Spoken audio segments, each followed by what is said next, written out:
கடைசி ஆசை. ஒரு கிராமத்தில் ஒரு சிறிய தெருவில் 80 வயது முதியவள் காமாட்சி அம்மா தனியாக வாழ்ந்து வந்தாள்.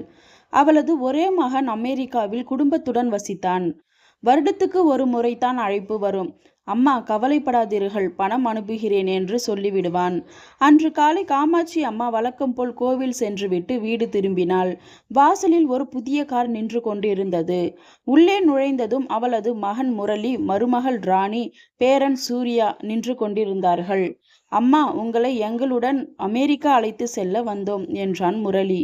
காமாட்சி அம்மாவின் கண்களில் நீர் துளிர்ந்தது.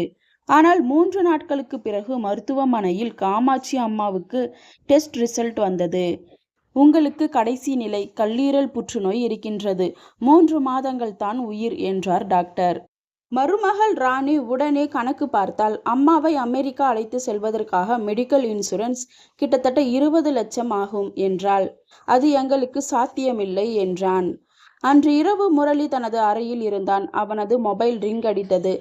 அமெரிக்காவில் இருந்து அவனது மேனேஜர், முரளி, அந்த ப்ராஜெக்ட் அப்ரூவல் கிடைத்துவிட்டது. நீங்கள் 6 மாதங்கள் இந்தியாவில் தான் இருக்க வேண்டும் என்றார். மறுநாள் காலை முரளி காமாட்சி அம்மாவிடம் சொன்னான். அம்மா, நாங்கள் உங்களுடன் இந்தியாவிலேயே இருக்கிறோம். ராணியும் சூர்யாவும் உங்களை கவனித்துக் கொள்வார்கள் என்றான். அடுத்த 3 மாதங்கள் காமாட்சி அம்மாவுக்கு ஜீவனின் அழகான நாட்களாக இருந்தன. பேரன் சூர்யா அவளுக்கு தினமும் பள்ளி கதைகளை வாசிப்பான். ராணி அவள் விரும்பும் சிற்றுண்டிகளை தயாரிப்பாள். முரளி இரவுகளில் அவளுடன் பழைய நினைவுகளை பகிர்ந்து கொள்வான். ஒரு நாள் காமாட்சி அம்மா முரளியிடம் கேட்டாள்.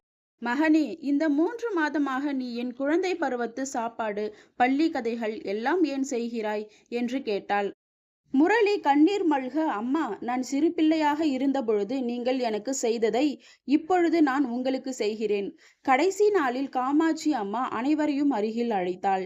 இந்த 3 மாதங்கள் என் வாழ்நாளில் மகிழ்ச்சியான நாட்கள். ஒரு தாயின் கடைசி ஆசை அவளது குழந்தைகளுடன் இருக்க வேண்டும் என்பதுதான் என்று சொல்லி கண்களை மூடினாள். அடுத்த வாரம் முரளியின் மொபைலில் அமெரிக்காவில் இருந்து மேலும் ஒரு மெயில். முரளி, உங்கள் 6 மாத லீவ் முடிந்துவிட்டது. தயவு செய்து உடனே திரும்பி வாருங்கள். முரளி பதில் எழுதினான். மன்னிக்கவும், நான் வேலையை விட்டு விலகுகிறேன். இனி என் குடும்பம்தான் எனக்கு முன்னுரிமை என்று கூறினான்.